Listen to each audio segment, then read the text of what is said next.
So it's my mother-in-law's birthday tomorrow, and I thought that I would make her just a little birthday sentiment. We bought a plant for her, and I'm going to use my Versamark ink pad, some gorgeous Nouveau embossing powder. This is called Crushed Mulberry with gold Tucanico and a Bow Bunny Brighton stamp. This is some leftover paper from the August 2026 Scrapbook Studio Kit Club.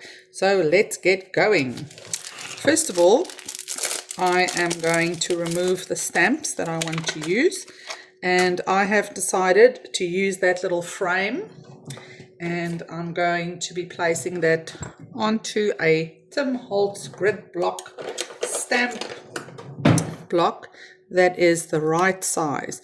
Now these are fantastic.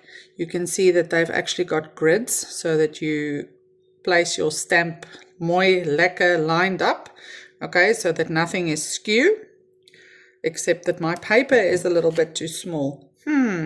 So let's choose another piece of paper.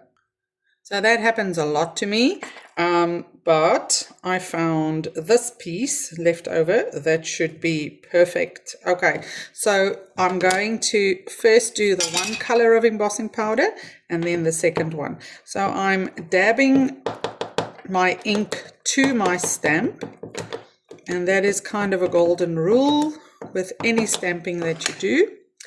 And then I'm going to try and place that as center as possible, and I'm going to open up my typing paper,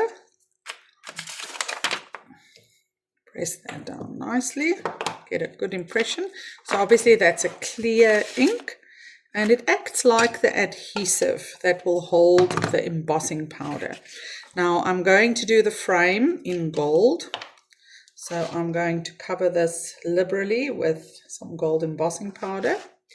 And then I'm just going to wait 1, 2, 3, 4, 5 counts, and I'm going to lift it, shake off the excess, there we go, and immediately pour back the remaining embossing powder into the container. So I think with age comes a little bit more calm, very little, but it does come. So normally I would be in such a hurry to get this, to get to the heat embossing, that I would have powder all over. Now I love this little container. It came with a go. This is just a little pan, but it's a heavy based one. And then this little mat is from the Go Cut and Foil machine that we all had years ago. Maybe you still have yours. So now I'm going to melt the embossing powder.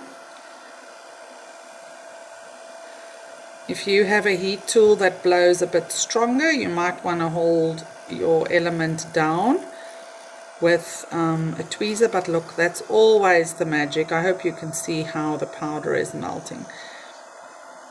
That is just something that is so fantastic. Absolutely love it. Just look at that. A raised element, a gorgeous custom embellishment for all your projects, and I think she's going to love this. So I'm going to leave that and wave it a little so that it can cool down. I'm going to put my stamp back, otherwise I'll be looking for it next time. And I'm going to give her a best wishes sentiment. So going to see, it's just perfect. Okay, so I'm going to ink it up again. This time I'm going to use this mulberry as a little thing here. I think it protects it from moisture coming in, which does affect embossing powder negatively. So I hope it's as center as possible. Press it down nicely, and then I'm going to cover it with my powder. 1, 2, 3, 4, 5. Oh, look at that. Okay, and now I am going to melt that powder. Now, if I had a stamp platform at home, I would definitely be using that, and I would probably give it another layer. But let's first see how this ends up. Once again, as soon as the magic happens, this has like a pearly finish. Just look at that, absolutely gorgeous. Don't want to over emboss it. I hope you can see that gorgeous sparkle.